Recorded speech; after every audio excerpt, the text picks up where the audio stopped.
fact see that. She's got her arm around. Camera is rolling. We're rolling? Speed. Okay, great. So, can you tell me in a few words who you are and what you're up to? Well, who I am. Yeah, I can. I don't mean metaphysically. No. You know, I believe that the best way to start that out is that I'm a steward. I'm a steward of a lifetime of some really interesting perspectives that I've been fortunate to get from all over the world. And I think that to understand where I come from and to understand what I say, I have to give acknowledgement to the fact that I stand on a number of observations which have been generously shared from people all over the world. In a professional sense, that dimension of my life has been understanding how to deal with where value actually is and identifying what the fundamentals underpinning value are, and then taking those values and finding ways to build the lowest frictional economic systems around things that are typically not overly visible. So whether that's intangible assets, whether that's brands, whether that's trademarks, whether that's innovation, any of those dimensions which are not reflected in historical balance sheet accounting that comes out of the industrial and extractive industry models.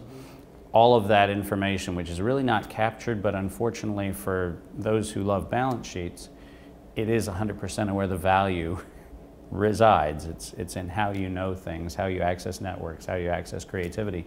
That's where the value lies.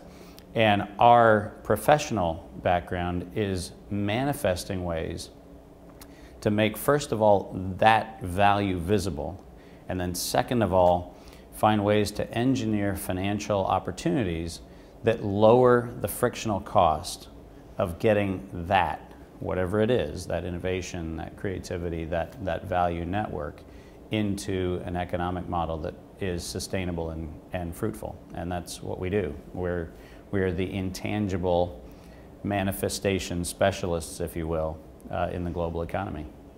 Now, if you had to describe that to a 10-year-old, what would you say that you did? So a 10-year-old is going to understand this probably better than a 50-year-old, because a 10-year-old understands that the value of their experience on the playground at school, for example, is who they're with, not what they have. They understand that the value of interactions is the value of friendship. These are all intangibles. It's not until you get it to be a teenager, actually, so not the 10-year-old, but the 16-year-old. The 16-year-old starts realizing that it's about what clothes they're wearing. They understand that it's about what car they get from their parents or the car that they buy. And unfortunately, somewhere in that 10 to 16, we start moving into the consumer industrial model, and we start leaving the brilliance of the 10-year-old who understands that it's important to actually understand that the value of the world, the value of relationships, actually is not based on something that you minimize and reduce into a dollar or a manifestation of an expression of a tangible thing. You understand when you're 10, and you understand when you're 5, that the value of something, a box, for example, when you're 5, a refrigerator box, to be a very explicit example, the value of a refrigerator box is simultaneously the thing that the refrigerator came in, but it's also the fort, it's the house, it's the car, it's the spaceship, it's the ability to take that thing and actually, using your creative impulses, turn it into what your parents never bought you. You know, you didn't get a playhouse, but you got a refrigerator box. When you're 5, you can still see the opportunities, the optionality of innovation. Unfortunately, when we get to 15, 16, 18, 20, we understand that, no, it's a box. So we remove ourselves from the ability to actually see the value in that creative value-added option. And so in many respects, it's the 10-year-olds that understand this. It's the 5-year-olds that understand this. It's the parents who always frustrate themselves over the fact that Christmas or Hanukkah or any gift is more interesting in its packaging than the gift sometimes. And every parent kind of responds to the, why are they playing with the boxes and the paper, but they're not playing with the thing that the batteries go in. It's because they still understand that the intangible value is far more valuable than the technical remote controlled thing that was in that box. And so that's what we do. We actually rediscover that 10-year-old, that 5-year-old impulse, see the intangibles and understand that that's where the value is. And that's where the optionality is. That's where the engagement is. You don't engage with a technology. You don't engage with a physical thing. You engage with the utility that that brings you. And so a child understands that. And in many respects, a lot of what we do is the rediscovery of the child impulse that sees value in the use of a thing rather than in the thing. The use of relationships rather than in the phenotypic expression of I'm sitting next to John, I'm sitting next to Susie, I'm sitting next to Ahmed. I don't have to worry about that when I'm 10. I start worrying about that when I understand that other people's measurement of that is important. And so we move into that space of actually bringing the intangible into a manifestation where people can recognize what they probably remember from, you know, maybe long ago. I get it. So what's the unexamined assumption around value that we culturally tend to hold? And what then therefore is where you're pointing to? So I think we have two loud messages in many Western communities, and probably more accurately in Northern and Western communities, which I don't think necessarily is universally shared. So I think we need to understand that there is some dimensions in this discussion that are very different as we look across communities. But if you look at the Northern Hemisphere and kind of the archetype of the Western Hemisphere, I think values have been reduced to one of two metrics. One is a currency-based metric. What's something worth? What is the exchange of something associated with a trade or a barter or something else? So value is a means of metrics and comparisons on the one side. And on the other side, recently, and by recently I mean in the last 20 years really, values have also been, interestingly enough, slapped on top of the terms or the constructs of morals and ethics. I mean, euphemistically, we hear about values and value-based campaigns and political debates and value-based systems.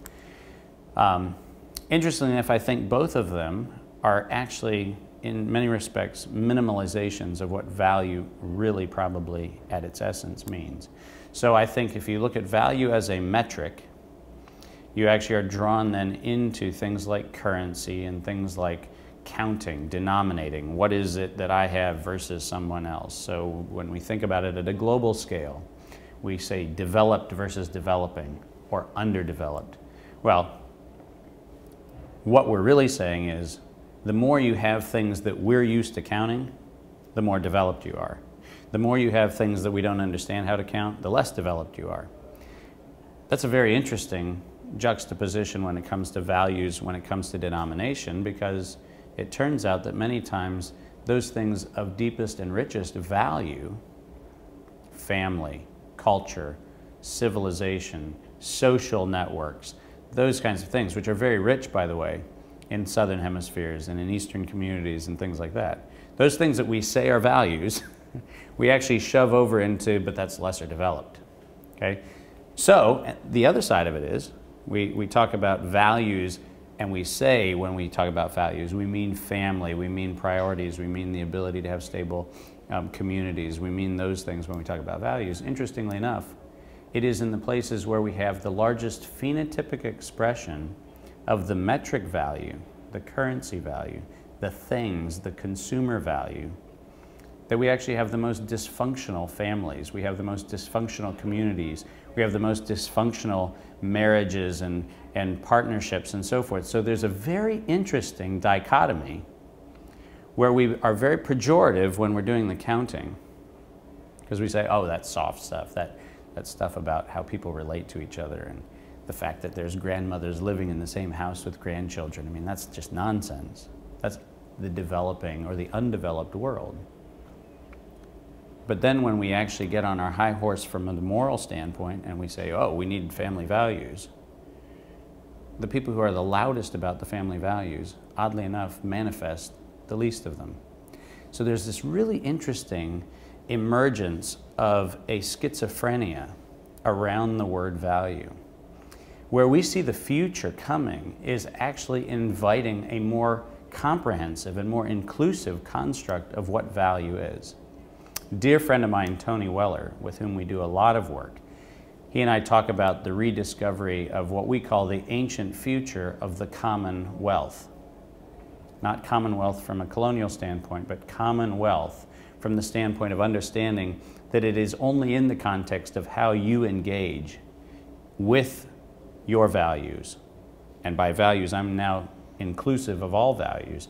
It's your ability to engage that in a community, which actually really defines what wealth is. And that's the reason why many people, when they actually start touching their philanthropic ventures, actually come back from very impoverished, okay, on the metric side, very impoverished communities, and they say, you know, these poor people were happy. And they puzzle about it like it was some sort of mystery. Well, it's not a mystery. Those people were actually in touch with their humanity. They were wealthy. And by manifesting all of these things that insulate us from our humanity, our consumer assumptions, our accumulation assumptions, we actually are building a buffer that keeps us from what the real wealth of that community actually is.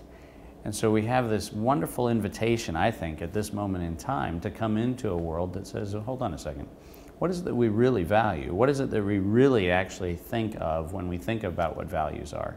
And understand that, for me, the reductionist value is something which is very simple.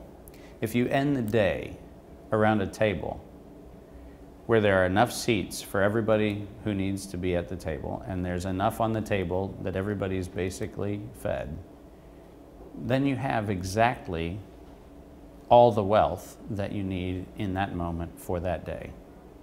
And that's a very simple metric, because what it does is it includes the fact that you're not alone, you're with a community. You are not in a state of abundance or a state of impoverishment. You're actually in a state of adequacy. And you have the wisdom to understand what is the difference between want, need, and essential. Because as you see those things merging into a singular structure rather than into three different constructs, I think you're inviting that opportunity to find out what commonwealth is. And commonwealth is going to be as valuable sitting and talking as it is consuming, as it is accumulating, as it is doing all of the things that we've attached to value.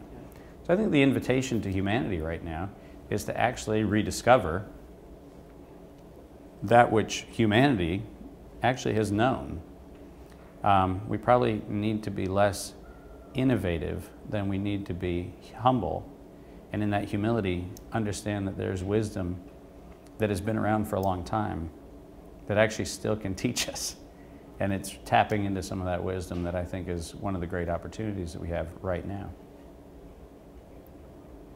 Are you in any way suggesting going backwards? Well, backwards implies a linearity. And I don't see linearities. I believe that we have at our fingertips the accumulation of everything that's come before us, and we have the optionality of everything that's ahead of us.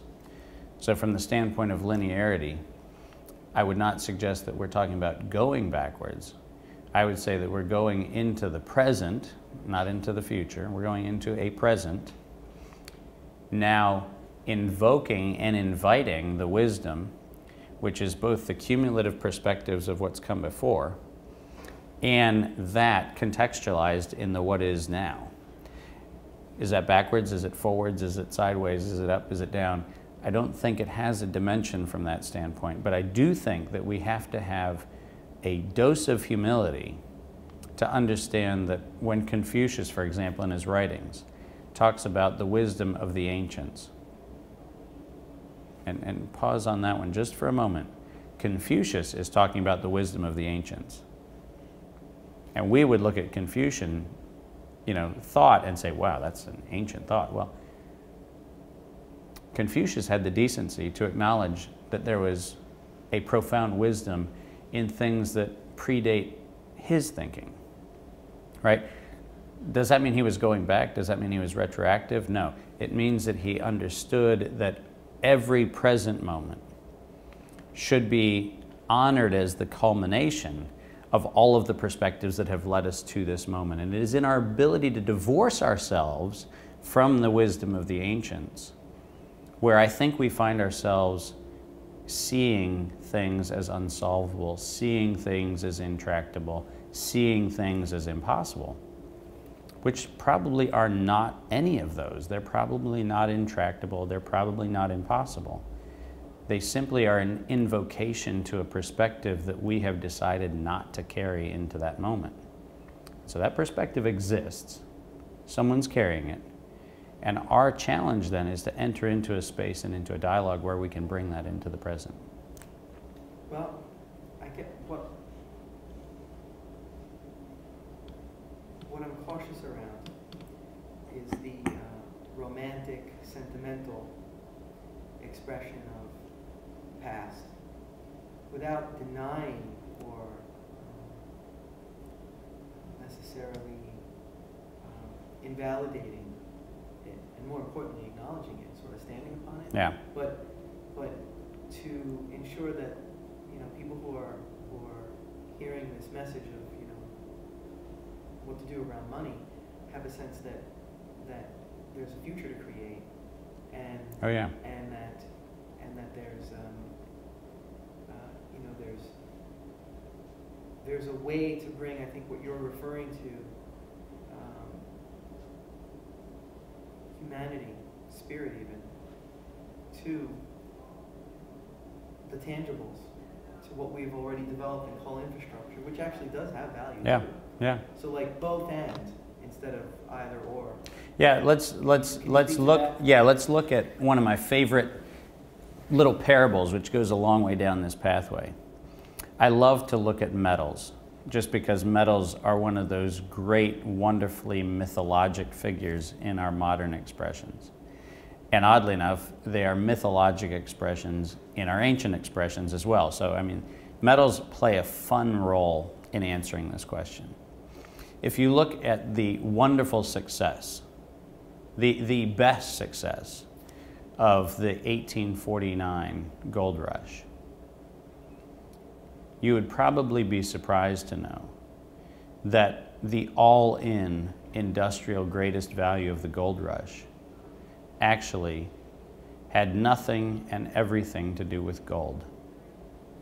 Okay? Now, we tell ourselves the myth that 1849, that's how California got to be California. It's how Stanford got to be Stanford. It's how all of these great things, Union Pacific and Central Pacific and all these great industrial giants, because of gold. But if you actually go back and look at the history, okay, and when I talk about the wisdom of the ancients, I'm not talking about nostalgia. I'm actually talking about the wisdom of the ancients. Okay? If you go back and look at some of the greatest successes of the 1849 economic impulse around metals, what you find is an interesting story of a company called the Kennecott Mining Company, a gold mine speculator. And today, made none of his wealth in gold. It's the largest copper mine. But ask yourself in 1849, 1850, 1851, 1852, how on earth could copper become a bigger success than gold? Because it really did, by the way. Kennecott's success far eclipses the prospectors of California. Far eclipses the prospectors of California. Why? Very simple reason. When you build the Transcontinental Railroad, you have a thing called the Morrill Act, and the Morrill Act is the legal framework that established a way to give land grants to the railroads based on how many linear feet of track that they laid. And oddly enough, the West Coast came up with a very advanced formula, which is saying, hey, hold on a second, if you're laying track across Kansas and you have virtually no grade, you can lay miles a day. But if you're laying track across the Sierra Nevadas you know, if you get an inch laid in a day, sometimes that's a really good day. If you don't have 10,000 workers working for months, hoping to get the next pass covered, you're lucky. And the Morrill Act was revised, by the way, after it was first issued, where it was a very simple formula. Lay X track, you get X land around the track. To a very interesting calculation where all of a sudden the grade of the slope and the complexity of the passes through which you were going entered into the formula. The brilliance of the West Coast was actually to understand how to manipulate Congress into seeing the value of the intangible, which was the value of effort. So the birth of the West Coast kind of entrepreneurial notion of value was actually an innovation created by mountains. It was the ability to argue public policy that says effort, not the phenotypic expression, but effort needed to be valued. Okay, so there's a framework that comes out of the wisdom of the ancients. Now, let's look at what happened with Kennecott, because that's part of this story. Kennecott actually benefited from copper for a very simple infrastructure innovation, and that was a thing called the transcontinental telegraph. You didn't need drawn copper before that, but you need a lot of drawn copper with the transcontinental telegraph. You wouldn't have had the impulse for a transcontinental telegraph if you didn't want to do what? Commerce? Not commerce, banking. The first wire transfers are the reason why we really had the transcontinental rail and the transcontinental telegraph. So once again, where's the wisdom? Well, the wisdom is understanding the what went into it part of the story. Not getting nostalgic about these phenotypic moments in time, not going back to a wouldn't it be nice if we were in the 1860s and 1870s? Wouldn't it be nice if we could find a way to take the veterans of the Civil War and give them employment in the rail industry? I mean, all those nostalgic kind of wouldn't it be nice stories isn't what I refer to when I talk about the wisdom of the ancients. What I'm talking about is the ability to understand that it was the ability for people to engage in value creation where they freed themselves from the then perception of what value was. Kennecott seeing copper, but not seeing copper, seeing transcontinental telegraph. Value in banking, not in gold, but the ability to wire transfer a confirmation of gold in the Bank of San Francisco to the banks in New York. That was actually where the value was created. The value was not created in the 1849 gold rush. The value was not created in the mining of copper. The value was created in associating that which was tangible in a context. And that context was based on the creative impulses of the environment in that present now. We as America, and I would say we as European extraction communities, have lost sight of that. Because we're so focused on the quarterly, we're so focused on the tell me what my top line is for my analyst call on Tuesday. We're so focused on that we have failed to contemplate how to put ourselves in the context of that punctuated equilibrium, that next step. So when I'm talking about the wisdom, I'm talking about really understanding the story, not painting a kind of a Sistine Chapel, here's our kind of euphemisms of what used to be and wouldn't it be nice ifs. This is not a Rockwellian kind of let's go paint the plate and make it look like Christmas. That's not what we're doing. We're actually saying, how do we understand the fundamentals of what worked and how it worked? How can we understand, for example, the role of Aetna with JP Morgan and see the role of those two players in the same light that we would view Citibank and AIG today? Now, I can assure you that when we talk about this conversation in the media, whether it's in a week or in a month or in a year, people will be scratching their head going, what's he talking about? Aetna and Morgan. But for those people who think that derivatives and CDOs and CDSs are all these modern innovations, all you have to do is go back 100 years and actually look at what Aetna was doing with the canals in New York what they were doing with the iron and the flow of iron to the steel mills in Pennsylvania. And you'll see, lo and behold, an insurance company backing CDOs 100 years ago. We could learn some lessons if we actually looked at it for what it was. But in our nostalgia, we sometimes overlook that. So all I'm saying is it's not an invocation to a past ideal. It's an understanding of when humans interfaced with this dynamic, what actually transpired. Because remember that it was out of the Aetna and the Morgan and the Vanderbilt and the Carnegie collaboration, in their view, fast forward to the Sherman Act, antitrust, that's what we got. So we went from collaboration, we went from creativity, we went from financial engineering to anti-competitive, anti-monopoly.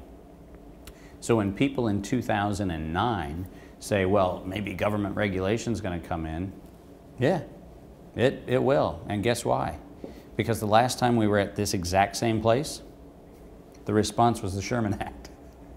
So, I mean, those are the kinds of things. When I talk about ancient wisdom, I'm talking about kind of demythologizing, if that's a word, stripping away the fantasy of the past and actually looking at the past and saying, there is wisdom in there. And if we don't learn from that wisdom, the odds are that the generous cosmos is going to let us learn the lesson again. And probably again and again and again until we get it. Agreed.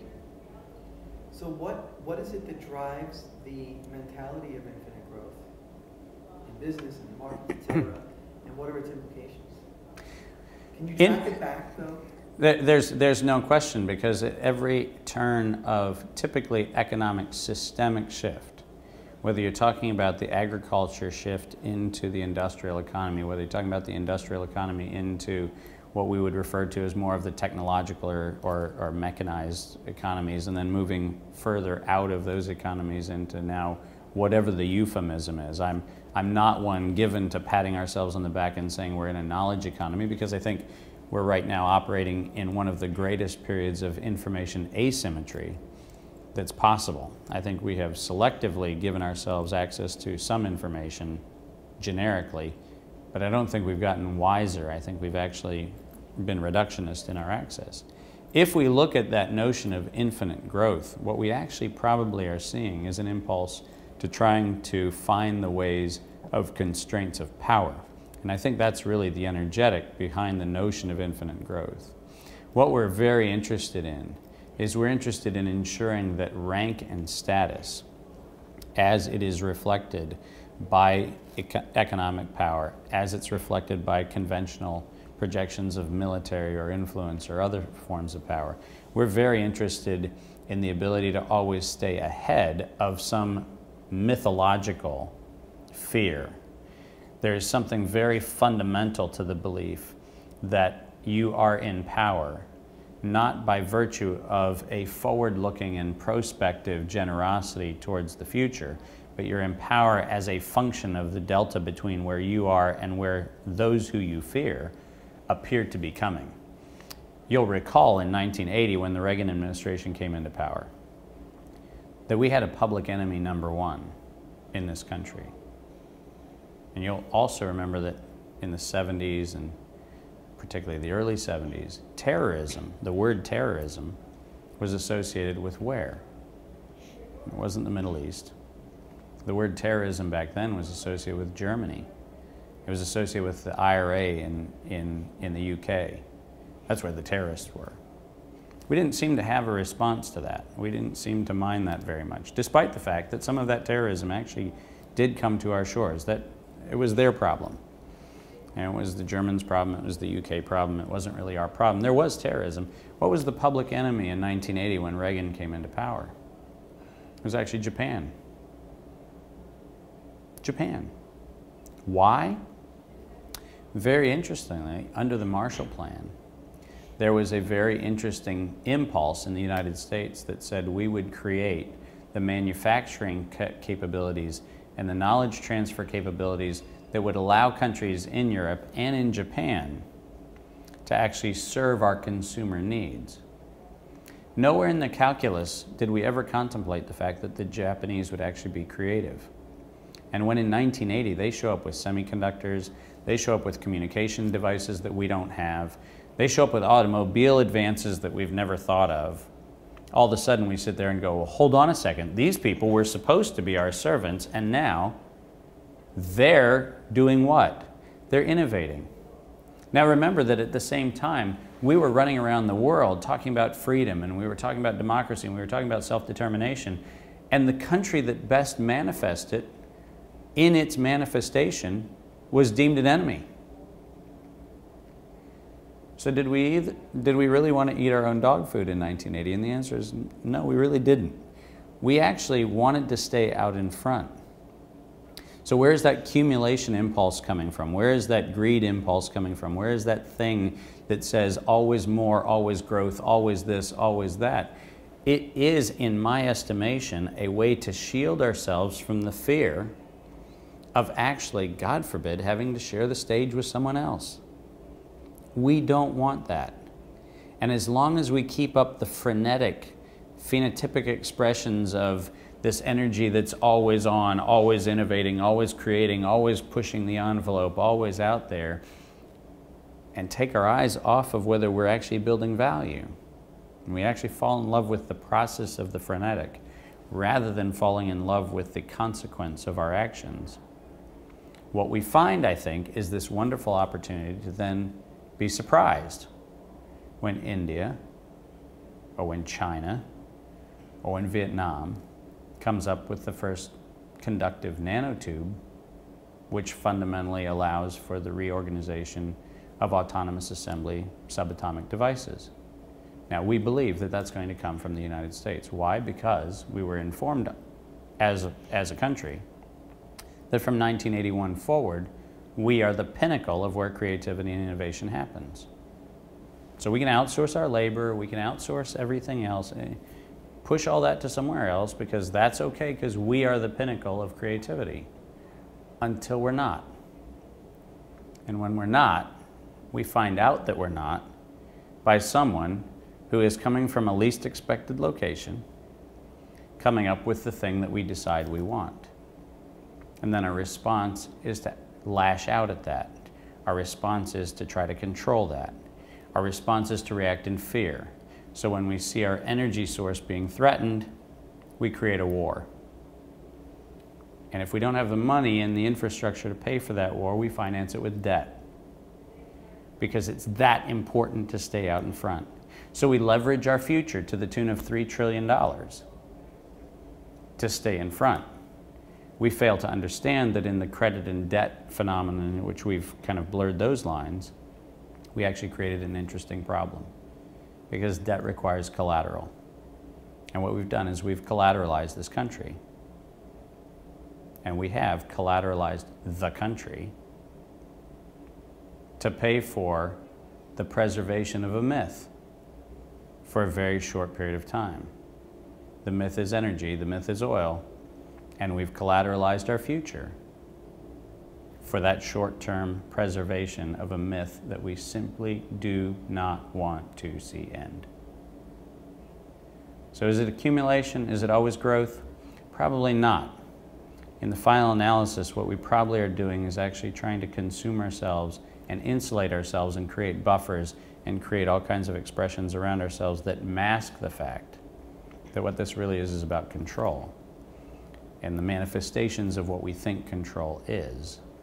And I think that what we're finding now, I mean, remember, you and I are talking on a day where there's a thing called the G20 meeting. It wasn't long ago that there was a G8. It wasn't long before that there was effectively a G, maybe 3. And we went all of a sudden to G20. Now what's fascinating about the G20 is somehow or another the way you show up in that club is owning our debt. It gives one pause. What is this really? Is it anything other than just a shareholders meeting?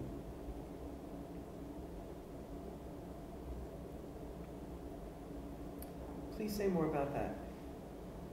I've heard you write and speak in the past about China actually having veto power in the Federal Reserve. And I've also heard you mention that the reason why Bear Stearns needed to be bailed out was because had they been, the bankruptcy officer of the court would have seen and made transparent that one of the owners of the Federal Reserve System was insolvent, and that would have sent a ripple of fear through the economic systems. Can you speak to those 2 points about China's debt and their veto power at the Fed level, and what this means, that there are actually private for-profit banks that own our quasi-governmental franchise for creating money? Yeah, well, those are two wonderful examples, and AIG is probably the better euphemism than a Bear Stearns or a Citi or a Morgan or anything else. So we'll take them in the order of your question. With respect to China, it's a very interesting phenomenon that when Nixon liberalized the access of foreign ownership of U.S. debt, there were very strict statutory limitations on how much debt a foreign interest could buy. And those restrictions, interestingly enough, as we ran to the max of our credit card, we called the credit card company and said, hey, could you raise our credit limit? And Congress was willing to oblige. So there were statutory limits. Every time we maxed those limits, we called Congress and said, hey, could you push the limit up? Could you push the limit up? And could you push the limit up? By the time we got to the Reagan administration's second term, we pretty much said, screw it. We don't want the limit anymore. So can we just have a unlimited line of credit? Now the fascinating thing was, and this is one of the great misstatements in public media right now, which is when China got tired of buying our debt, which happened October a year ago, when they actually weren't showing up for the purchase of long-term treasuries, a huge number of people were shocked. Why is China not showing up to buy long-term treasuries? It turns out the reason why is they'd gotten to a point where they actually essentially had a veto vote as a minority shareholder. Think through this. Basic kind of rules of corporate structures. 2/3 is typically viewed as a majority interest. And after you get something which is that 1/3 plus 1 vote, you've effectively decapitated the majority shareholder. Because if you want to vote against them, you can. And unfortunately, your vote actually matters. And if you look at what China has done both directly and in cooperation with other treasury and reserve holdings around the world, you find out that when they hit their essential 1/3 blocking vote position, they were no longer interested in long-term treasuries. And what the public hasn't been overly informed of is that we're not selling a bunch of long-term treasuries right now. We're selling a lot of short-term treasuries. Now, the problem with a short-term treasury is the only way you can repay it when you don't have positive growth of your economy is you have to refinance it. That's a tiny problem because those maturities are 5-year maturities, not 10, not 15, not 20, not 30-year maturities. They're 5-year maturities. If you think of where we are in this economic cycle, you find yourself against a very interesting wall, and that is that we both have unbelievable deficit spending, unbelievable national debt, and unfortunately a GDP which is not even keeping up with the base treasury yield that we have to have. So when it comes to refinancing, we're actually going to be in a situation where that short-term treasury purchase, which a lot of sovereigns have been making over the last several years, last 2 years predominantly, are going to need to be refinanced in 3 years. With what? Now, oddly enough, on a macro level, what China and the US Treasury is doing is actually reflected in what happened with the AIG bailout. There's a funny thing about bankruptcy, because in bankruptcy, the trustee stands in the shoes, if you will, of the entity that has been taken over by the trustee. So now the trustee is obligated to disclose what the assets and what the liabilities are. There's a tiny problem. If a bankruptcy trustee, for example, stepped into AIG and had to, in court, manifest the list of exposures, the liabilities, and the assets, And the other piece of bankruptcy is everybody who alleges to have a liability has to step up to the plate and say, hey, I have a claim against that now illiquid or insolvent counterparty. You would not only find that AIG had an insolvency problem, but you'd find out that all the banks had counterparty insolvency problems. And you wouldn't just find it out kind of in the theoretical sense of you'd know who the counterparties are, which you can pretty much extrapolate, but you'd actually see the actual claims that they were making. Now's the problem, because if I have to stipulate, if I'm JP Morgan Chase, if I'm Citigroup, if I'm Bank of America, if I have to stipulate what my actual exposure is, my shareholders will find out how much of the thin ice I was skating on. The reason why AIG was not able to fail was not too big to fail. It was not too big to fail. And by the way, the banks aren't too big to fail. You hear those words being used in the media, oh, this financial institution is too big to fail. That's actually not true. It's not about too big to fail. It's about too large a risk of transparency to be allowed to be transparent. That's the real issue. And it turns out that as long as we keep this Ponzi scheme running, where we sell debts to pay off the other investors and we keep running that Ponzi scheme. By the way, it's no mistake that Madoff became public enemy in the media because you have the bad guy, the bad actor, covering up the fact that the real Ponzi scheme is being run between the FDIC and the Treasury and the Fed. Because if you look at what they're actually doing, they're minting money to pay off the investor who's buying the money to pay off the investor, and under any construction of law, that's a Ponzi scheme.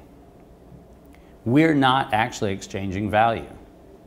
We're actually resolving the credit problem we face today with the problem we had tomorrow. Now, China, to bring this full circle, is oddly enough in a very now interesting conundrum.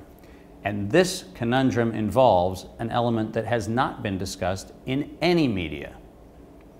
That goes back to a decision in 1998 that was taken by the Chinese government, which confronted a very interesting reality, and that was that they understood that to advance their economy and to advance their infrastructure, they needed to purchase high-end technologies from the world's greatest companies. So they went to the GEs and the Siemens and the ABBs and the Alstoms. They went around the world to procure transportation infrastructure, energy infrastructure, water infrastructure, rail, manufacturing, you name it. They wanted to build their infrastructure.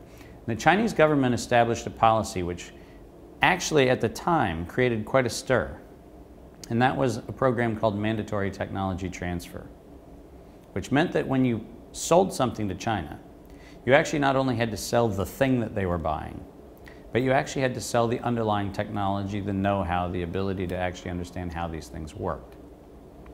Now, in a bit of a fool's bargain, a number of US and European companies wanted the money bad enough that they said, okay, we'll throw technology into these sales. Ironically, what happened over about a 10-year procurement period is China optioned the innovation future of the United States and Europe.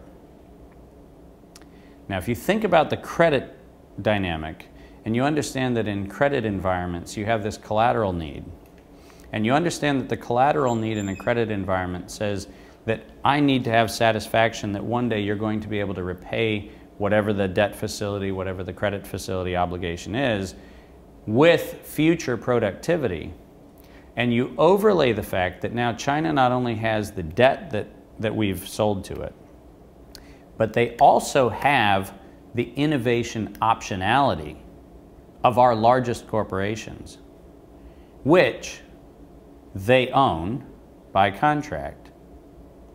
You have a very interesting dynamic that this world has probably never really seen before.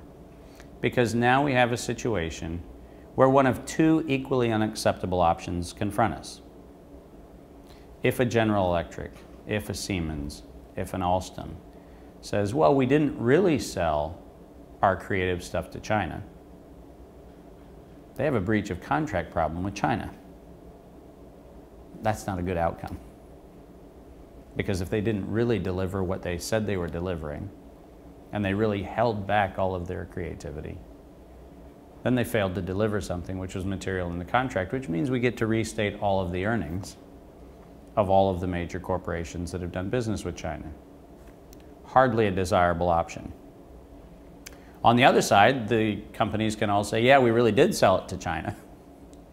All of our innovation, all of our creativity, all of the baseline platforms for creating these great technologies that China has purchased, in which case, when the Obama administration comes along and says, let's build an innovative future, have they actually considered the fact that the title holders on the innovation for our domestic industries and for the innovations that underpin those industries is actually not held by the United States anymore.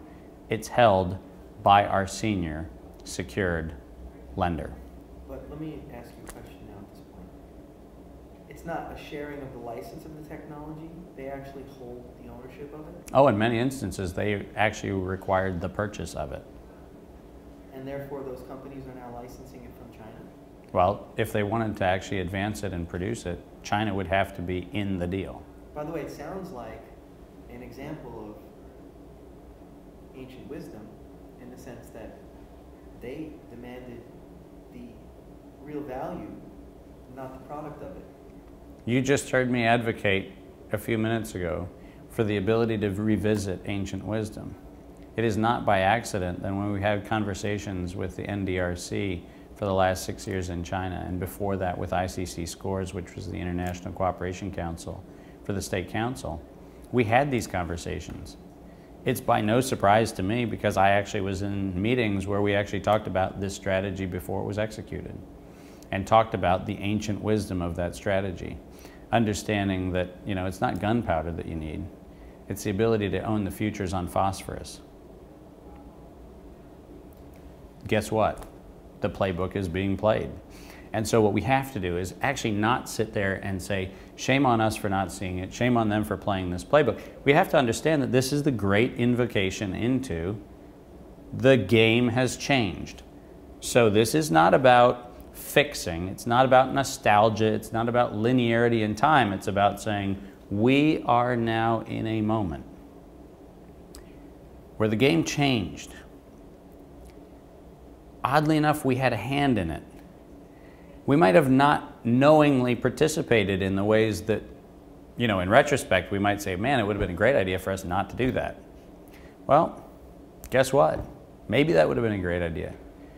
But it's kind of irrelevant now because this train left the station. And so everybody who waxes nostalgic for couldn't we recover, couldn't we go back to the great days of 1999 when everybody was pouring money into the equity markets and it was so much fun and we were having this kind of drunken orgy of greed. We're going to get to have that wonderful opportunity to go, there's no back to go to. This isn't a back. You don't get to go to a back. There is no there to come back to. There is a now where we take the agnostic conditions that are existing on the ground and say, given where we are, what does the sunrise look like tomorrow? That's what we've got to work with. And if we tell ourselves the nostalgic fantasies of wouldn't it be nice if the private equity markets loosened up capital again? Wouldn't it be nice if everybody started pouring money into private equities and hedge funds again? Wouldn't it be nice if we created credit default swaps again, where we leverage 5 times the global GDP, betting on the shorting of humanity? 5 times more than the face value of the GDP of the globe, we bet against humanity. Wouldn't it be great to go back to those nostalgic times? And the answer is no. A, it wouldn't be great, and B, it's not even an option. So discussing the recovery, discussing the going back is as nonsensical as saying that somehow or another I can go back and grow hair. I'm not going to grow hair. I'm not going to look like I did in my wedding pictures. That's okay. I actually have a wife who thankfully is willing to accept the fact that I had you know, shag carpet and now I've got a marble top and that's what we've got to work with. That's okay because she actually finds marble tops quite attractive on furniture, and so if you have it on a husband, that's great too. So what did we really lose? Well, you know, that's what I love. I love when we have kind of all of the angst about, oh my gosh, you know, the markets have collapsed and this is falling apart and that's falling apart. And I love to put it in this way. The primary private equity for the last 4 years, up until the current economic hiccup, was in what? Turns out it was in hedge funds. The majority of those hedge funds were shorting the performance of public equities. That means we were betting against a bountiful future. And that's where most of our private equity money was going. You think that's kind of an interesting anomaly? We were investing in credit default swaps. Like I said before, 5x the face value of the global GDP, betting that people would not perform on their obligations. So, in the zone of nostalgia, what we've really lost is the foolish bets against our neighbor failing. When you actually put it that way, which is ironically what it is, all of a sudden you kind of sit there going, well, maybe that was a good thing not to have. So if I've lost it, maybe it's because there's a generous communal knowledge somewhere out there that said, you really shouldn't have this thing. And when I lose the thing I shouldn't have, I haven't really lost anything. When I lose a bet against my neighbor, I actually may have a reason to see him or her as a neighbor again. When I lose my bet against the business, which is in my hometown or in the neighboring town, and I hope that they fail because I've actually leveraged a short position against their success, maybe when I lose that, I can actually sit down and rather than saying the present greed justifies a short position, I may actually be invited to say, how can I actually build value? When I hear people waxing eloquent about all of the loss in this market, I find myself, in many respects, laughing at the fact that if you actually asked the pension holder today, so what is it that you had and what is it that you lost? It turns out that there was a number on a piece of paper that comes once a month to their kitchen table. And if they're probably 5% of the population, they actually take it out of the envelope. And if they're 1% of that population, they actually look at what's on that sheet of paper. And you find out that the number said $57,000 one time, and then it said $43,000 another time. That $17,000, that $15,000, that $14,000, whatever the decline is in that moment, was what?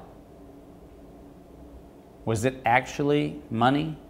Was it actually currency? Was it actually denominatable? Was it actually anything? Or did you lose something which was a phantasm that was a projection based on somebody who wanted to charge you a real fee? So, you know, people look back and say, ah, the Catholic Church, you know, indulgences, how backward that was. Is a 401k any different from an indulgence? And in truth, the answer is, it's just to a different God.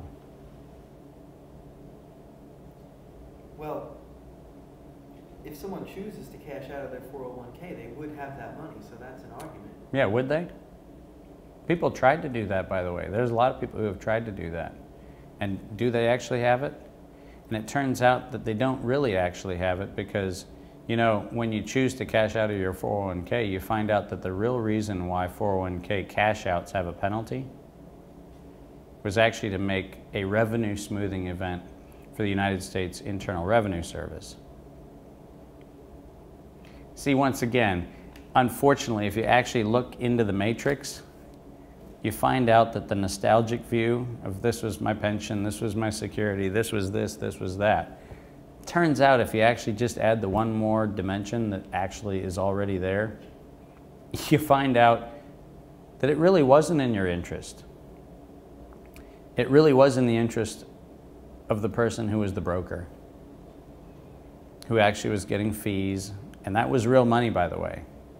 The only people who were getting real money out of the 401ks, real cash, the only people who were really getting that cash were the people that actually were moving it around. And it turns out that every time they moved it, a little more came out. And now all of a sudden we have a calamity where we're actually seeing that the numbers that were being moved weren't ever really numbers.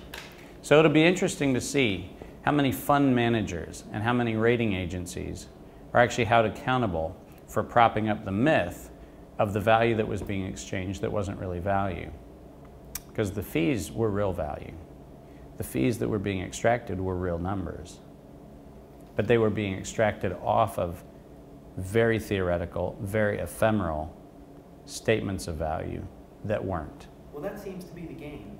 It is the game. And there's lots of talk of that now. Even there's been a very entertaining engagement between Jon Stewart and Jim Cramer lately, where he's saying, you guys knew this game was going on. But where I'm really trying to go as a citizen, really just coming out of an impulse of citizenry, meaning I don't have any credentials as an economist to sit here and chat with you about it. I'm really just trying to find out not only what happened and what's going on, but where we can go as a common person. Yeah.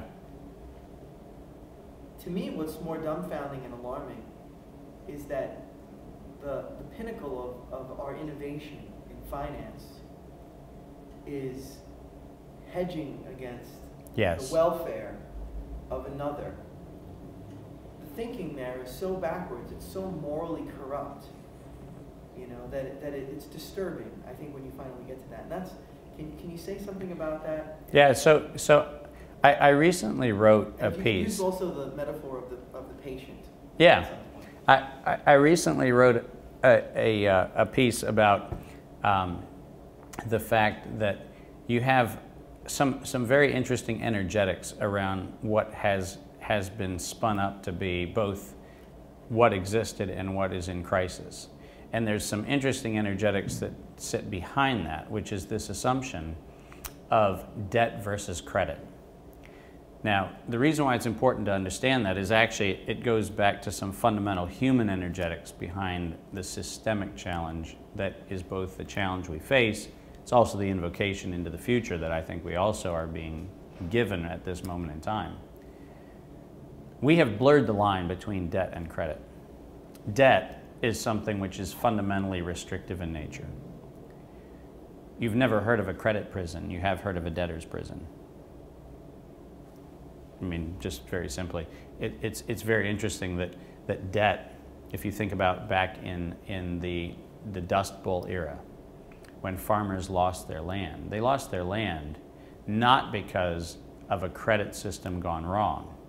It was because of a debt system that had no conscience. The failure to understand that this year's famine and next year's bountiful production aren't merely an artifact of a calendar, is a function of debt, and it's a function of restriction of humanity. Unfortunately, when we blur the line between credit and debt, we fail to understand that credit is actually a position taken against the future bounty that you will have, out of which you will not only repay what I have extended to you, but you'll actually pay me out of the abundance of what is that crop, what is that productivity, what is that creativity that's coming later. By blurring that line and pretending that credit and debt are the same animal, we've lost the energetics behind both of those. And we've blurred them into this singular debt-oriented control. When we hedge against the future of our neighbor's business, what we are really doing is saying that the volatility created by the moment satisfies my greed impulse, irrespective of whether or not you actually had a downturn or an uptick in your business. I'll give you a wonderful example. When Volkswagen looked at how to deal with the public pressure of quarterly earnings statements, it struggled very publicly with the fact that as a public company, people wanted to know quarterly performance. But Volkswagen leadership came back and said, hey, hold on a second. We may decide to invest for 3 years or 5 years in something which will adversely affect profits, which will adversely affect financial balance sheet performance from the standpoint of profitability, because we want to create the value that will bear fruit in the 4th and the 5th and the 6th year. The market couldn't handle that message. It could not handle the message that said, take the momentary failure to gain for the future bounty. And by the way, that's the curse of everybody that's in the public markets right now. Your analyst call is about, are you going to meet or exceed expectations? Unfortunately, CEOs aren't given the invitation to say, for the next 18 months, hang with us. It's going to look miserable. We're retooling, we're innovating, we're creating, we're spending on where we see the market going, where we see the opportunities going. Hang with us. And for the next 18 months, I'm telling you, we won't be profitable.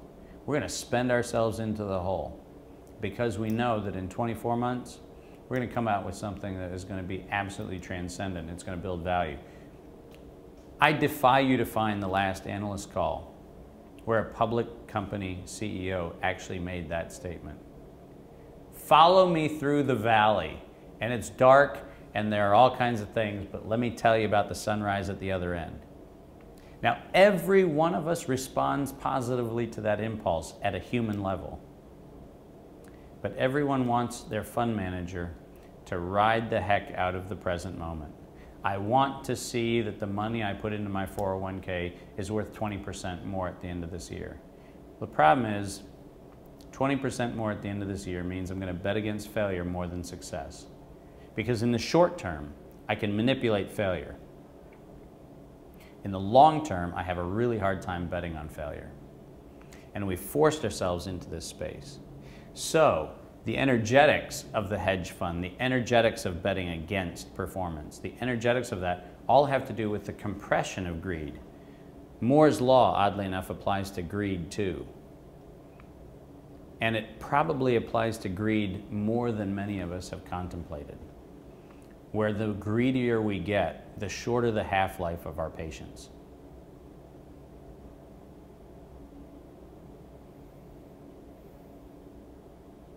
I still don't have the distinction though. Are you saying that credit is, in its essence, a positive investment in the longer term return versus debt? Well, if you look back to the derivation of the word credit, you actually find out that credit comes from a Latin construct, which actually is where we get a lot of things like credibility. We get a lot of things that have to do with the knowledge that based on who you are as a character, what you are as an organizational character, says something about who you are intrinsically. What is that at the end of the day? Isn't that an intangible? Isn't that intangible value? Of course it is. Okay? Credit is about saying, based on, fill in the accountability metric, I know something about what you are, who you're about, how you're going to perform. So yeah, energetically, I'm saying that what that is a statement that says that the more you have established yourself as accountability, transparency, performance-based in your engagement with the world, the more I can say to you, sure, credit works, because I know the last time I trusted you, you were trustworthy. Interestingly enough, it's where some of the Islamic finance fatwas back from the 17th century become extremely instructive. Because under the Sharia law as it was constructed in finance several centuries ago, the core to Islamic finance that kept it from being debt and usurious, which were prohibited by a number of the fatwas. What was the basis of that prohibition was the lack of transparency. The less you knew about the character of a counterparty, the more prone the transaction was to usury. Isn't it interesting that for all of our frustration in our modern media about Islamic law and the political baggage that's attached to that. There's oddly enough some ancient wisdom on accountability and transparency that's in those fatwas. We could inform ourselves based on the fact that the more you get into asymmetric knowledge, where one party knows less about the other. Think about the subprime mortgage. Think about the no-doc loans. The less counterparties know about each other, the more prone you are to usury. I didn't write that. An Islamic scholar in Persia wrote that 3 centuries ago. And now we're surprised that the financial innovation of no-doc loans has come back to bite us? I think not. That was something that we knew 300 years ago.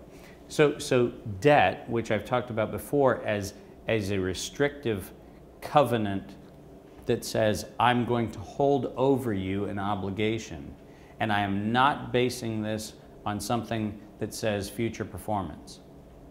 I'm saying this is about, you're taking something from me, you will be held accountable to give it back plus something. So the energetics in that relationship are control, very linear, non-synergistic. There is a party who has control, there is a party who has need. That's the relationship. In credit, you actually have to bet for a successful future. You have to say, I'm actually taking a position based on a future energetic. So yeah, those are 2 fundamental issues. And as we think about where the future goes, as we embrace modes of transfer of value that understand that everything doesn't necessarily pass through a currency as we know it today, everything doesn't pass through the metrics that we know today, we're going to find ourselves in a situation where credit is the energetic that we're going to have to use a lot more of, which means we're going to have to inform ourselves about counterparties. We're going to have to inform ourselves about who we're doing business with. We're going to have to understand what the duration of that bountiful horizon is. We're going to have to... Wow. I don't even know what it is. It's a paper shredder. Just turn on. That's scary. So we're going to have to understand the ways in which we can understand that in the dynamics of a value exchange, those dynamics need to be denominated, counted, and measured using metrics which are relevant in context. Do you want to take, for example, a 5-year loan on a shipment of oranges? No, because oranges last 5 days. And unless you have the ability to take the oranges that don't sell, juice them, freeze them, put them in containers that can be sold 5 years later, then the value of a 5-year loan against oranges is a bad idea. However, I just gave you the mechanism to say, if we want to use it in the classic debt or credit structure, we'd want to make sure that whatever isn't sold in the market one day is juiced the next day and is stored the next day.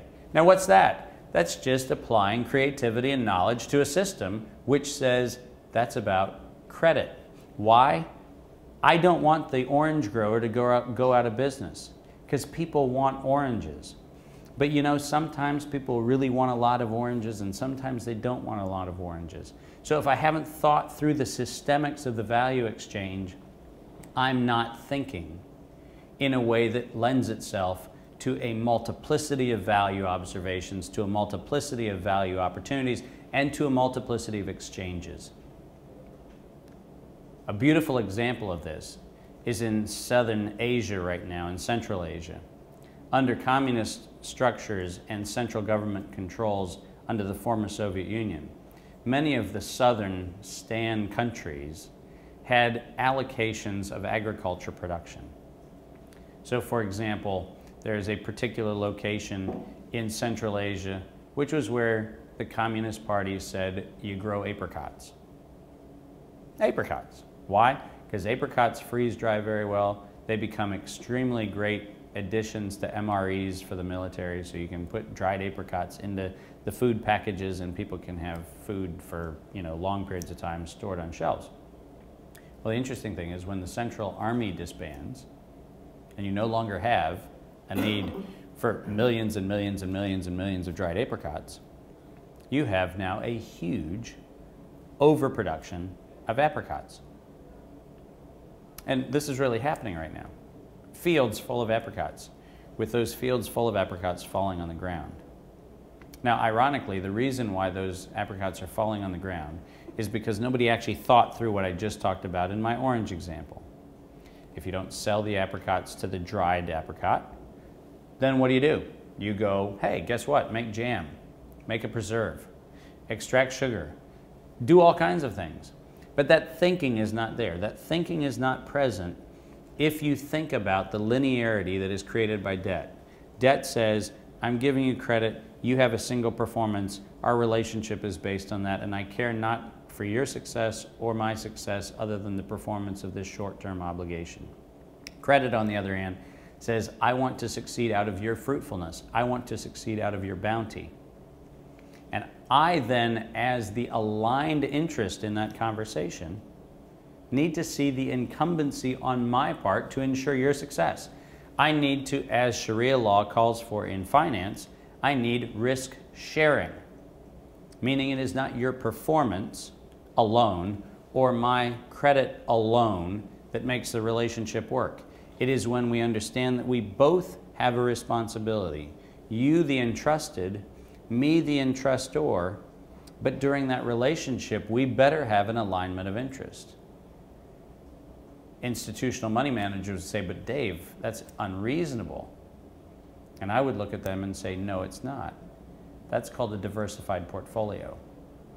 If I actually have the diversification of the finished good, which is whatever is coming out of that apricot orchard, I also have a piece of whatever the manufacturing process is to make jams and preserves. I also have a piece of the sugar commodity value of what's coming out of that field. I also have all those things. What have I done? I've just created a diversified investment vehicle. Unreasonable? No.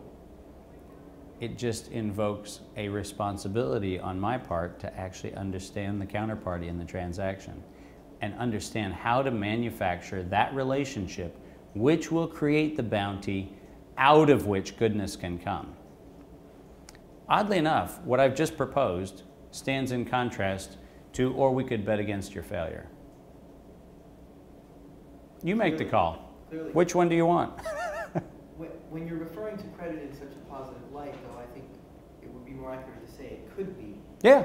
Right? Because I want to test the thesis on you as Sure. I'm of the understanding that we need to stop. Yeah, well, I'm going to stop the That is a great line. I don't know. My guess would be Seamus, who is the director, but I don't know. Oh, okay. That's cool. All right, so Recapture a little bit of Speeding. the credit debt conversation, yeah. So I just want to test a hypothesis quickly. Sure. Which is, even that the modern usage of credit is still the basis of creating society's money supply globally. And inherent in that process, the principal that is loaned to the loanee, and therefore is the extension of it's basically how money is created, comes along not only with the principal, but also interest. Thereby creating a conundrum of sort of there's never ever going to be enough money to pay off your existing debt because only the principal was issued. The interest that you now need to go collect, you've got to kind of, you can get it in the economy, but if everybody were to pay off all their debt at once, you wouldn't actually be able to do it without extinguishing the money supply. My understanding of this is that it creates this pressure on everything to grow. And that it's part of this Ponzi mechanism, sort of like you've got to constantly find new ways to monetize more and more debt. Otherwise, the whole thing just comes in and falls down on itself. Is that true? Well, I would invite us to reconsider once again the whole dynamic of what's credit and what's debt. Since 1971, the economic system has assumed debt, not credit. So, I mean, I think the semantics, oddly enough, here are really, really important.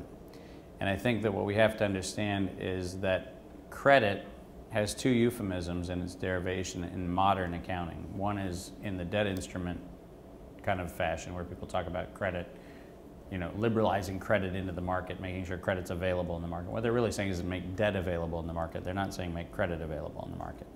They're making debt available. That's what we're really doing. And that's what we've been really doing for a long time.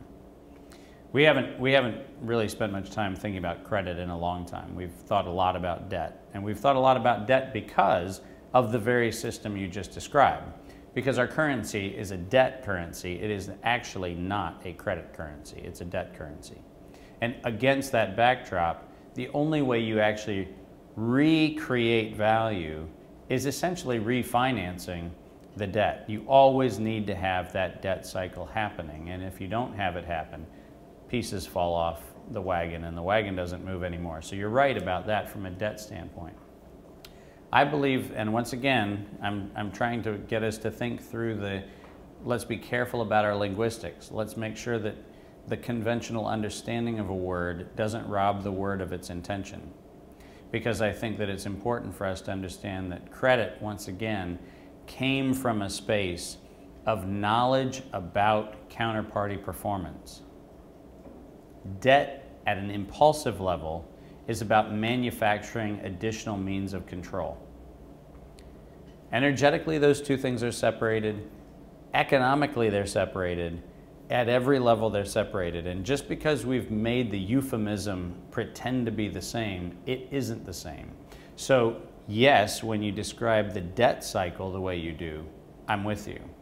When you blur the line between what piece of that's credit and what piece of that is debt, I'm not with you for a very important reason, and that is that I believe that if we re-invoked some of the credit as that word is structured in its understanding and the structural archetypes around that word, what we would find ourselves doing is not trapping ourselves in the perpetual cycle, but actually understanding the notion that there are beneficial cycles of activity which expand or contract based upon naturally occurring or manufactured occurrences of value creation and investment, which don't lead to the perpetuation and the forced dynamics that you talked about with debt. So I think that this is a place where, oddly enough, people say, well, aren't you just doing semantics? The answer is absolutely. We are just doing semantics. And on this one, the semantics really, really matter. Are we recording definitely? Yeah. We're definitely capturing? Okay, Yeah. good. So then what is backing the U.S. currency currently? Really, what's backing it? And why are countries like China still buying it? Well, I'm not sure. I'm actually not sure that countries like China are actually buying it. And I'm not sure that people are actually buying what people say they're buying. When the Treasury and the Fed get into this wonderfully non-constructive cycle of printing money and selling short-term debt at the same time and having that short-term debt pay off financial institutions, I'm not sure that we actually have real investment. I think what we have is shifting of accounts. I don't think we actually have investment right now. And I'm not sure that we've had investment since this economic conundrum that we find ourselves in actually got birthed back when Bear Stearns and Credit Suisse ran into some balance sheet problems, you know, a year and a half, almost 2 years ago. So I'm not convinced that people are investing. I think that if we actually look at the fact that the policy about buying treasuries released people from having to evidence collateral 20 months ago, where a buyer could buy with no guarantee they actually had the liquidity to actually make the purchase. And by the way, that was announced, and the media kind of just ignored the fact that what we had just done is said you could be an illiquid buyer of illiquid debt. I'm not sure that there's actually a real investment going on. I'm not sure we actually have something propping up what we think is being propped up. Kind of like I don't think the FDIC, for example, is actually really an insurance corporation. I think it's actually a money laundering facility which actually moves balance sheet ledger accounts around, but fundamentally doesn't actually insure anything. If you look at the liquidity reserve requirements, it's very clear that the FDIC is insolvent against any legitimate insurance standard. against any legitimate assessment of capital adequacy. That doesn't mean that the name of the organization isn't, a deposit insurance corporation. It doesn't mean just because it has that name that that's actually what it does. And as you see, given the fact that now the FDIC is not only backstopping toxic assets, which oddly enough it was required to do anyhow if you think through it. It's not doing anything new because it was backstopping them when they were held by banks. So now that it's backstopping them held by something else, we didn't change anything. But the market says, oh, isn't this great? The balance sheets of banks are improved. Except for the fact that the exposure on the part of the FDIC actually got worse. So at the end of the day, did somebody invest? Did somebody actually get better off? Did somebody actually get worse off? The answer is no. This is a closed-loop thermodynamic model. And in that closed-loop model, energy and matter are not being created or destroyed. They're just moving. And what we got is movement. But we don't have value, and we don't have real monetary support. And if we don't have a productivity-based economy that actually is based on us doing things that create value, then we don't really have a backing. So I think what you've got is kind of the last gasps of the Bretton Woods kind of, wouldn't it be nice if everybody actually just believed that we would have hegemony for the rest of time? And the answer is no. And the answer is coming back no on a lot of levels. The G20 is coming back saying, maybe this dollar thing isn't working out quite well. I'm very intrigued by the fact that to this day, despite the fact that the US government's position is that Iran is backing terrorists and is this negative energy and we've got all these problems with Iran, for some reason we don't have the problem with the fact that they're holding our treasuries. We don't have a problem with that. But they are. So as long as they're actually the credit card provider and we want to keep spending money at the store, we're okay with playing with them.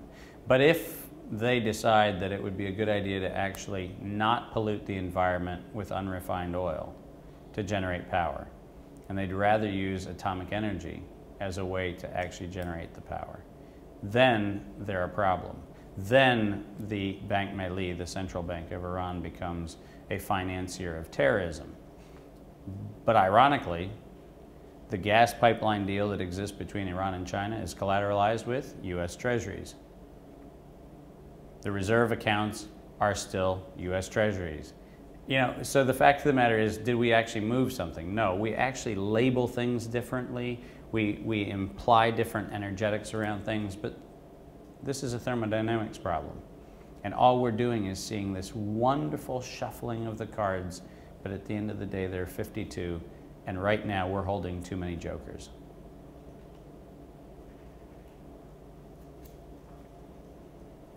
You mentioned earlier this is a big game change. Yeah, it is. And the nice thing is, I think for the first time, certainly in the post-Nixon era of this country, the game change is constructed in every aspect of this by the very institutions that probably need to have their own, reconstruction or destruction or creative evolution. I think that it's fascinating, for example, that the war that we find ourselves in right now is a war that we've financed by debt. We actually didn't pay for this war by creating the military infrastructure that was created around the Second World War. In the Second World War, we created the Small War Plants Corporation, which was really the birth of small business at an institutional policy level in this country. We created the small business input and the small business impulse in this country, where it became a national economic priority to support the Second World War. I don't believe that you actually can take a foundation, which is based in that kind of dynamic, and forget that all the stories you've built on top of that foundation aren't still standing on a foundation. The foundation was based on war production. And that is a foundation that we can't replicate in the Iraq and Afghanistan, now Pakistan conflicts, because we've outsourced an enormous amount of where the highest value is coming into the infrastructure that supports the war. If you look at where the GDP portion of the war dollars are being spent right now, they're primarily being spent with strategic integrators and with systems analysts and with nation building consultants and with a whole bunch of services. And the great thing about services is that they actually generate no residual transferable value. Once you're done with a war, you can't find the next place to do nation building. So if I have a raft of consultants and experts who actually know how they want to build civil society in Iraq, if they know how to build a civil society in Afghanistan, it doesn't necessarily mean that we have the same thing we had at the end of the Second World War, the same thing that we even had at the end of Vietnam and Korea, which was the ability to come back and say, okay, we're not going to make weapons, we're going to make transportation systems, we're not going to make weapons, we're going to make bridges. Those kinds of core competencies where we can transition productivity out of war into peacetime, we're missing this time around. And we're missing for two reasons. First, we debt financed the war. So we didn't actually spend what we actually had, we spent what we didn't have. Second of all, we didn't purchase from that which we created, we purchased from that which we outsourced. So we have two dynamics that we haven't seen before. Because of that, we don't get to end the war and come back with the let's bring the troops home, let's bring the energy home, and let's reinvigorate the transition of this economy, because we're not transitioning this economy. We actually have to do something new. We have to do something new that understands that for the first time, we will have to confront resource utilization. The innovation of planned obsolescence. Think about that word. That was politically correct. You want planned obsolescence. You don't want to sell razors, you want to sell the razor blade. Right? We're going to have to rethink that. We may actually need to sell razors again. We actually may need to sell quality, not quantity. We may need to realize that we can't just infinitely make plastics that have a life cycle of 10 uses or 100 uses, or in the case of water bottles, a single use. We actually may have to say, we're going to have to consume more expensive less, rather than less expensive more. Now that's probably bad news if you built your infrastructure around the notion of unlimited raw materials going into unlimited consumption. But I believe the great opportunity that's in front of humanity is to realize that maybe we'll actually have to go back to, I don't know, canteens and thermoses instead of having walls and walls and walls and walls and walls of shelf space of plastic water bottles. And guess what? We actually may, as a civilization, be better off for that.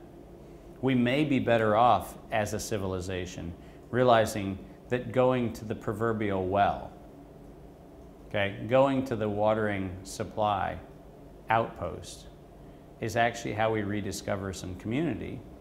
It's where we actually get the news of what's going on with our neighbor. It's where we get those things. The notion that we will always have a municipal water system that we ignore. Here we sit in New York. New York, where tap water is something that New York has always been proud of. But you can't walk past a deli in New York where at least 5% of the shelf space in that deli is dedicated to plastic water that has been flown in, imported in glass jars and plastic jars and everything else. Well, guess what? We don't need that. And we're going to have to think through the assumption of bottling glass bottles in a northern European spring and flying filled glass bottles with water in those bottles to a shelf at a deli in New York. We're going to have to rethink that, because flying the bottles may be problematic, shipping the bottles may be problematic, the cost of making the bottles may be problematic. All of those things coming together may actually, when we do the social calculation, be less valuable than drinking water from New York. Those are the kinds of opportunities where, when we focus not on the perpetuation of the status quo, but we actually go back and say, what value did we actually create? What was the value that was being created? And when we understand that, when we ask the fundamental question of value, value when it is reflected only in phenotypic consumption, which unfortunately is where we've built the economic systems and the models today, is a system that neither can be contained or maintained And more importantly, I'm not sure that if we actually sit and think about it, we even want to have it go forward. I'm not sure that we want to have a world in which our children don't know what a tap water is, don't know what a fountain, water fountain is, don't know what the beauty of actually having clean water in a stream is. I'm not sure that I want my children to know that the only place they can buy water is at a gas station. Because guess what? I actually remember a little stream in Lytle Creek in California where water ran out of the snow melt in the San Gabriel Mountains. And when you leaned down and drank out of that stream, you tasted water the way nature actually made water. And I've never seen a piece of plastic, I've never seen a piece of glass, I've never seen any man-made structure that can capture the beauty of that stream. And until we understand that it was in those streams where humanity actually found humanity, it was not in the plastic water bottle, it was not in the glass water bottle, it was not paying thousands of dollars for water when you can just drink out of a tap. That wasn't creating value. That was not creating an economic system that's sustainable. It was actually a euphemism for value that didn't really exist. Because the value of that stream in the San Gabriels is far, far, far greater than the value of every bottle of water on every shelf. The difference is that I actually had to be responsible to understand that to drink from that stream, I had to care for the environment in which that stream existed. That's real value. And when we can rediscover that, which is where I believe we're going as a civilization, we will find out what real value is. We will actually understand how to start measuring real value, where we understand that the all-in cost is inclusive of not only what we get, but what we've walked away. And it's by walking back to that stream that I think we actually find our way forward.